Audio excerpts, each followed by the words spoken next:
চায়নাপুটি। চায়নাপুটি। জি। আচ্ছা। চারপু, ট্যাম্পু, তারপরে হচ্ছে হলো ভন্ডল। পুকুরের সমস্ত রকম রাক্ষুসে মাছ নিধন করার জন্য, পোকামাকড় নিধন করার জন্য এই ডেনিটল খুব উপযোগী। সাদা রক্ত বিশিষ্ট যে মাছগুলো ক্ষতিকারক, চাঁদা মাছ, তারপরে বেলে মাছ, এগুলো নিধন হবে। পুকুরে দেখেন মাছ মারা যাচ্ছে বা মাছ ঠিকমতো খাদ্য খাবার গ্রহণ করতেছে না, সেই ক্ষেত্রে আপনি মাইক্রোলিনটা ব্যবহার করতে পারেন। যখন দেখবেন যে কোনো মাছের ঔষধ প্রয়োগ করে কাজ হচ্ছে না, তখন ইনশাল্লাহ আপনারা আমাদেরকে ফোন করবেন, এই ঔষধটা আপনারা নিয়ে মারবেন ইনশাআল্লাহ। আসসালামু আলাইকুম। মাছের পোনা ক্রয় বিক্রয় সরবরাহ এগুলোতে যখন মানুষ খুবই ব্যস্ত, ঠিক সেই সময়টাতে আমাদের আলামিন মৃধা ভাই, যশোরের চাচড়ার যে মাছের পোনা বিক্রয় কেন্দ্রের একজন স্বনামধন্য ব্যবসায়ী, তিনি একটু ব্যতিক্রম চিন্তা করলেন যে শুধু মাছের পোনা বিক্রয় করে খালাস, ব্যাপারটা এরকম না। সেই চাষি, সেই মৎস্য চাষি ভাই, তিনি সফল হতে পারছেন কিনা, তার সফল হওয়ার পিছনে কোনো সমস্যা থাকছে কিনা, বা তার বিফলের পিছনে কোনো অন্তরায় বা কোনো বাধা থাকছে কিনা, মাছ রোগাক্রান্ত হচ্ছে কিনা, মাছের কী কী পরিচর্যা নিতে হবে, সেই চিন্তাটা তিনি করছেন। এবং সেই চিন্তা থেকে তিনি মাছের পরিচর্যায় কী কী ঔষধ লাগবে, কখন কি প্রয়োজন, কি রোগের জন্য কি খাওয়াবেন, কি দিবেন পুকুরে, এ বিষয় নিয়ে কাজ করছেন হচ্ছে আমাদের আলামিন মৃধা ভাই। দর্শক, আজকে আমরা চলে এসেছি হচ্ছে যশোরের চাচড়ার সেই বিখ্যাত মাছের পোনা বিক্রয় কেন্দ্রে। আমাদের সাথে রয়েছেন হচ্ছে আলামিন মৃধা ভাই, এবং তার সাথে আমরা কথা বলে 2026 সালের নতুন যে আপডেট মাছের কিছু পোনা, সেগুলো তো দেখবই। আর প্রথমে যে কথাগুলো বললাম, অর্থাৎ আপনার যদি ট্রিটমেন্ট প্রয়োজন পড়ে, চিকিৎসা প্রয়োজন পড়ে, বা কি করলে আপনি মাছ চাষে সফল হবেন, সেসব বিষয় নিয়ে কথা বলবো। কিছু ঔষধ সম্পর্কে আমরা একটু ধারণা লাভ করার চেষ্টা করব। সঙ্গে থাকুন। আসসালামু আলাইকুম। ওয়ালাইকুম আসসালাম রহমতুল্লাহ। কেমন আছেন ভাইজান? আলহামদুলিল্লাহ ভাই। সবই শুনলেন মোটামুটি। 26 সালে বোধহয় প্রথমবার আমাদের দেখা হচ্ছে। আমরা কিন্তু আজকে মাছের পোনা দেখাবো না, দর্শকদের কিছু ঔষধ সম্পর্কে বা কিছু চিকিৎসা সম্পর্কে ধারণা দিব। আজকে প্রথমে একটু জেনে নিব যে আমরা কি কি মাছের পোনা এখন দেখতে পারবো, তারপরে আমরা চিকিৎসাতে যাব। কি কি মাছের পোনা আমরা দেখতে পাবো বলে আশা করছি? আলহামদুলিল্লাহ ভাইজান, আপনি জানেন 2026 সাল, নতুন বছরের নতুন পোনা আমরা উৎপাদন করতে সক্ষম হয়েছি সরকারি মাছের পোনা বিক্রয় কেন্দ্র থেকে। তারই ধারাবাহিকতায় আমরা আজকে ইনশাআল্লাহ যে কার্প জাতীয় মাছ, যেমন গ্রাস কার্প, তারপর আপনার পুঁটি, কার্পু, এই সমস্ত মাছ, এর পাশাপাশি আমাদের কাছে আপনার ক্যাটফিশ জাতীয় মাছ যেরকম শিং, কই, মাগুর, এগুলো আপনার উৎপাদন আমরা করতে সক্ষম হয়েছি। আচ্ছা, তাহলে আমরা এর মধ্যে কিছুটা দেখার চেষ্টা করব, আর অবশ্যই চিকিৎসার ব্যাপারটা থাকবে। জি তাহলে চলেন যাওয়া যায়। চলো ভাই, তাহলে মাছের পোনা আমরা দেখবো কোথায়?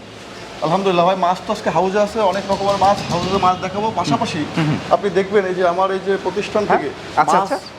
চাষের যে সময় উপযোগী যে ঔষধগুলো, আচ্ছা। চাষিরা কিন্তু সবসময় ঔষধগুলো পায় না। জি জি। যে ওষুধগুলো পায় না, সেই ওষুধগুলো আমি ইনশাল্লাহ চাষিদেরকে আজকে দেখাই দেবো যে তাই কোন নাকি? রোগের কারণে হ্যাঁ। কোন ঔষধটা চাষি প্রয়োগ করবে। কি বলেন, এগুলা কি তাইলে? এগুলো আসলে ভাই অনেক বিষয়ে জানার আছে, বোঝার আছে। আজকে আমরা মাছ আগে দেখি, মাছ দেখার পর ইনশাল্লাহ এই ঔষধের বিষয় নিয়ে বিস্তারিত আলোচনা করা হবে। মানে আজকে আমরা একদম মৎস্য চাষি বান্ধব একটা কন্টেন্ট বানাতে যাচ্ছি, তাই তো? ইনশাআল্লাহ, হ্যাঁ, ইনশাআল্লাহ। শুধু মাছ দেখবো না, মাছ চাষের আনুষঙ্গিক যা প্রয়োজন সবগুলো দেখবো, এই তো? ইনশাআল্লাহ। চলুন তাহলে মাছ দেখি। ভাই, তাহলে প্রথমে আমরা কি মাছ দেখবো? আলহামদুলিল্লাহ ভাইজান, প্রথমে আমরা দেখবো 2026 সালের যে নতুন যে গ্রাস কাপের ধানিপোনা, সেটাই আমরা দেখবো। আচ্ছা, গ্রাস কাপের ধানি পোনা। জি। আচ্ছা, এই পোনার একটু সাইজ সম্পর্কে আমাদের ধারণা দেন। জি, এটা হচ্ছে আপনার মূলত লাখের ধানি। এটা আপনার কেজিতে বিক্রি হয়, কেজিতে 70-80 হাজার হয়। এটা আপনার বর্তমান প্রাইসটা কি বলবো? হ্যাঁ হ্যাঁ, অবশ্যই। আলহামদুলিল্লাহ, এটা বর্তমান প্রাইসটা হচ্ছে আপনার অনলি 5,000 টাকা। অনলি 5,000 টাকা। আচ্ছা, এখন প্রশ্ন হচ্ছে, এই যে 5,000 টাকায় আমরা পাবো কত? 1 লাখ ধানি পোনা, তাই তো? 1 লাখ না, 70-80 হাজার। 70-80 হাজার। জি। আচ্ছা, এই 70-80 হাজার ধানি পোনা যে আমরা পেয়ে যাব, এটা পুকুরে দেওয়ার পরে কি কি চিকিৎসা থাকবে বা কি করতে হবে, সেটা তো আমরা জানতেই পারবো ইনশাআল্লাহ। আজকে, পারবো তাই না? তাহলে এটা হচ্ছে আমরা দেখলাম গ্রাস কাপের ধানি পোনা। এটা এখন আমরা এটা কি মাছ দেখবো? আলহামদুলিল্লাহ ভাইজান, এখন আমরা যেটা দেখবো এটা হচ্ছে চায়নাপুটি। চায়নাপুটি। জি। আচ্ছা, চায়নাপুটি, এটা হচ্ছে ধানি। জি। এই ধানের বয়স কতদিন হতে পারে? 1 সপ্তাহ বয়স ভাই। মাত্র 1 সপ্তাহ। Only 1 সপ্তাহ। আচ্ছা, এই ধানি কি এখন পুকুরে দেওয়া যাবে? হ্যাঁ, এটা দেওয়ার মতো হয়েছে আলহামদুলিল্লাহ। আচ্ছা, এটার কি কি সাইজ এটা? এটা আপনার কেজিতে আপনার লাখের ধানি, তো লাখ ধরবে। কেজিতে 1 লাখ? হ্যাঁ। আচ্ছা, 1 লাখের দাম কেমন পড়বে? এটা হচ্ছে অনলি 3,000 টাকা কেজি। 3,000 টাকা কেজি। মানে আমরা 3,000 টাকায় 1 লাখ ধানি পোনা পাচ্ছি। জি। তারপর পুঁটি মাছের, তাই তো? জি। ভাই এটা তো একটু লাল লাল মনে হচ্ছে, জাপানি কার্পের মতো লাগছে, জি ব্যাপারটা ভাই কি বলেন? আলহামদুলিল্লাহ, এর বিশেষত্বর কারণ হচ্ছে এটা হচ্ছে নতুন ধানি পোনা তো, এই জন্য একটু লাল লাল মতো লাগতেছে।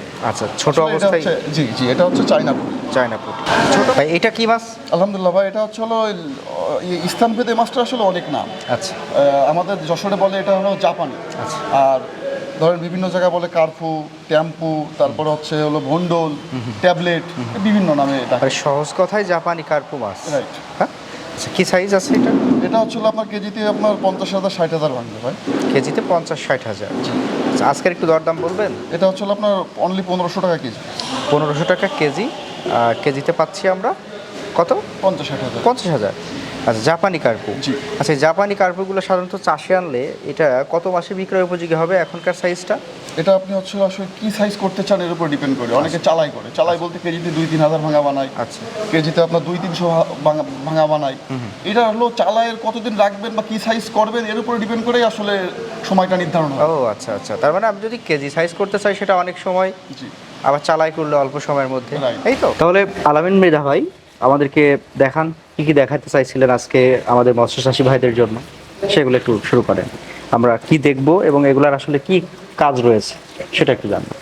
আলহামদুলিল্লাহ ভাইজান, আমার যারা খামারি ভাইরা আছে, মাছ চাষি ভাইরা আছে, তারা সমসাময়িক সময়ে কিন্তু বিভিন্ন প্রবলেম তাদের ফেস করতে পারে। আর সব সময় দেখা গেছে যে মাছে বিভিন্ন রকমের কিন্তু রোগ ব্যাধি সৃষ্টি হচ্ছে। তো যেহেতু এখন তথ্য প্রযুক্তির যুগ আর সবকিছু আমাদের হাতের নাগালে, তো এই জন্য করতে হবে কি, কিছু কিছু সময় কিছু কিছু মেডিসিনগুলো আমাদের মাছ চাষিদের প্রয়োজন আছে এবং তাদের ব্যবহার করতে হবে। আচ্ছা তা আমি এই ধারাবাহিকতা চিন্তা করলাম যে আসলে যারা আমাদের চাষি ভাইরা আছে তাদেরকে একটু মাছ চাষের পরামর্শ দেওয়া যায় কি, পাশাপাশি তাদের ঔষধগুলো সাজেস্ট করা যায় কি। আচ্ছা, সেটাই। তাহলে আমরা একটু পরিচিতি হই, কি কি আছে, কি বিষয়, কোনটার কি কাজ। হ্যাঁ, আপনি যদি প্রথমে খেয়াল করেন, এখানে দেখেন আমি একটা ওষুধ আপনাকে দেখাই, সেটি হচ্ছে, এটা হচ্ছে সুমিথিয়ান। এই সুমিথিয়ানটা কিন্তু খুব কার্যকরী একটা ঔষধ। আচ্ছা এই ঔষধটা আমাদের যাদের রেণু আমরা সারি পুকুরে, ধানি সারি, ওই পুকুরে কিন্তু হাঁস পোকা তৈরি হয়। আর এই হাঁস পোকা কিন্তু এই রেণু ধানের জন্য খুব ক্ষতিকারক। ওই পুকুরে আবার হচ্ছে মাছ কাটিং পোকা বলে, এই পোকাটা তৈরি হয়।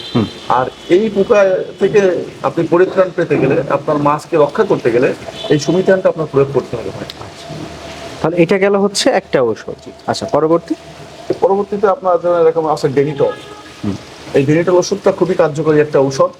এটা হচ্ছে আপনার মাছের রেণু বা ধানি পোনা ছাড়ার আগে আপনার পুকুরে আমরা করি কি, ওই যে পুরাতন যে পানিগুলো থাকে ওই পানিটার ভিতরে যদি ওষুধ না মেরে আমরা যদি মাছ ছাড়ি, সেক্ষেত্রে ওর ভিতরে যে অবাঞ্ছিত মাছ বা পোকা থাকে ওইগুলো কিন্তু আপনার রেণু ধানি পোনার ক্ষতি করে। আচ্ছা তো করতে হবে কি, যে সময় প্রথম আপনি মাছ ছাড়বেন, ছাড়ার আগে পুকুরের সমস্ত রকম রাক্ষুসে মাছ নিধন করার জন্য, পোকামাকড় নিধন করার জন্য এই ডেনিটল খুব উপযোগী। ও এটা আবার হয় কি, এটা খুব 10 ইসি, মানে এর যে কার্যকারিতা খুবই কম। আচ্ছা। এটা আবার আপনি 3-4 দিন পরে ওই পুকুর রেডি করে ওইখানে কিন্তু আপনার ধানি বা রেণু এগুলো কিন্তু আপনি ফেলাইতে পারবেন। ওহো আচ্ছা, খুবই কার্যকরী। এটা হচ্ছে আপনার পুকুর প্রস্তুতের ব্যাপারে কাজ করবে। জি, ডেনিটল। হ্যাঁ আচ্ছা, তারপর আরেকটা আছে যেরকম আপনার করোলাক্স।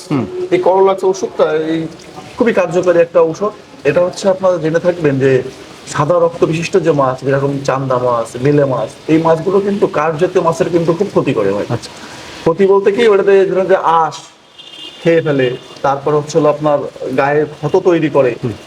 এই করোলাক্স যদি আপনি ব্যবহার করেন পুকুরে, সেই ক্ষেত্রে সাদা রক্ত বিশিষ্ট যে মাছ, যে মাছগুলো ক্ষতিকারক, চান্দা মাছ, তারপরে বেলে মাছ, এগুলো নিধন হবে। আচ্ছা, করলাক্স।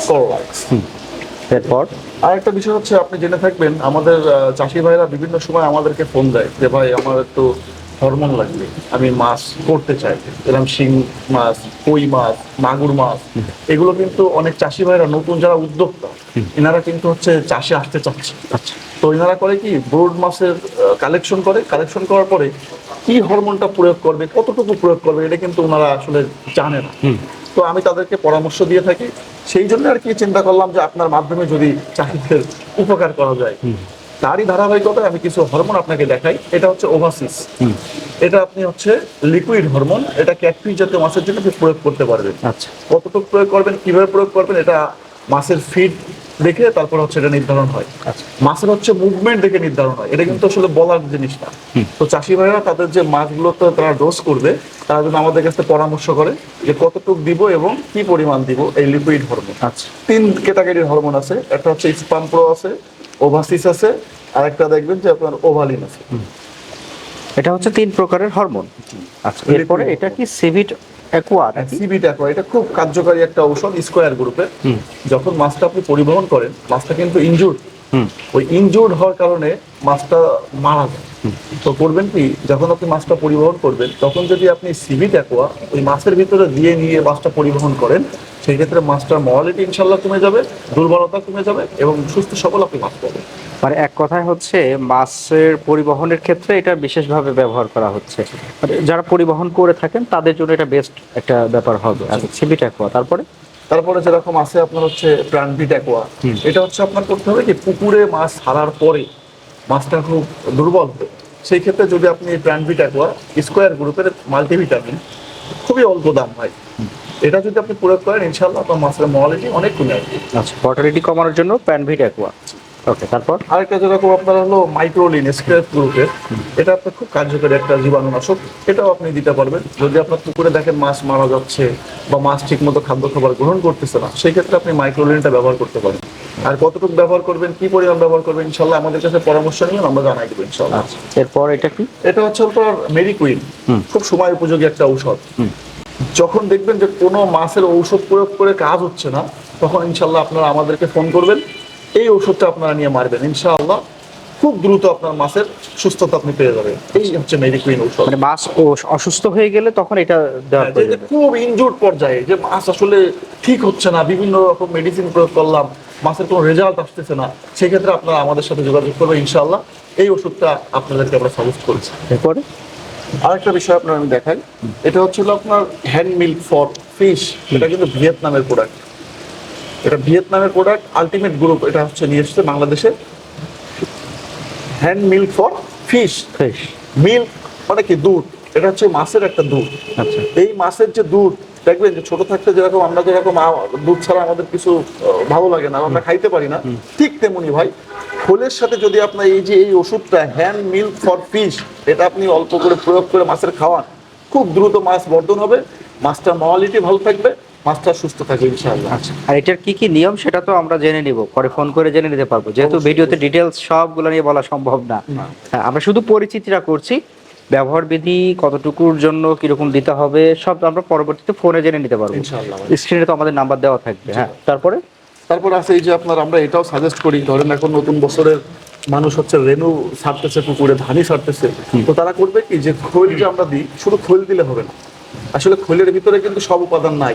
মানুষ মনে করে যে আমাদের রেনুর পুকুরে, ধানের পুকুরে খৈল দিলে আমাদের আর কোনো কিছুর প্রয়োজন নাই, আসলে বিষয়টা তা না।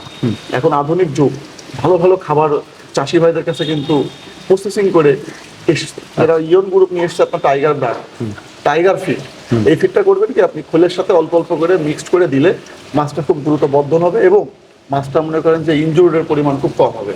আচ্ছা, মানে দ্রুত বর্ধনের জন্য আপনি এটা ব্যবহার করবেন।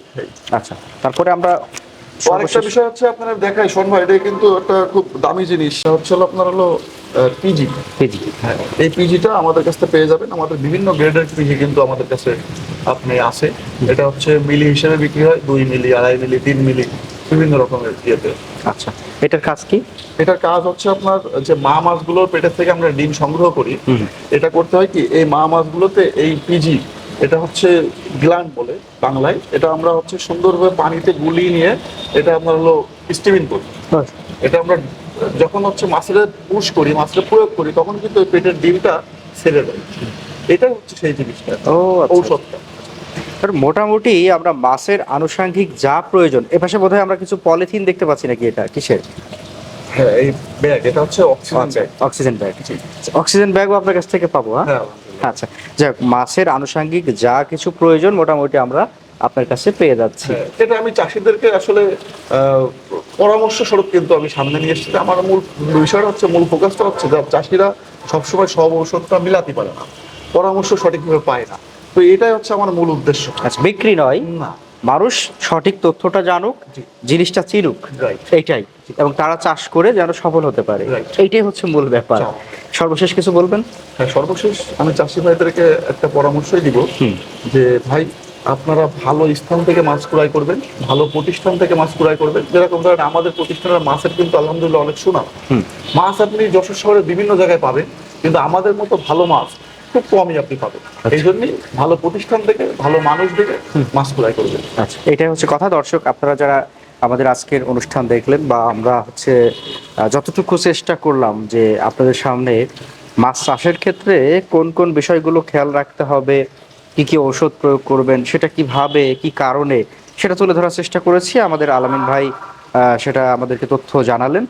আপনাদের যদি মনে হয় যে না, আলামিন ভাইয়ের কাছ থেকে একটু পরামর্শ নিব কিভাবে করব, বা একটু ভালো মাছের পোনাটা নিব, তাহলে স্ক্রিনে নাম্বার দেওয়া আছে, সবগুলো বিষয় নিয়েও কথা বলতে পারবেন। মাছের পোনা চাইলে সেটা সংগ্রহ করতে পারবেন, তাই না?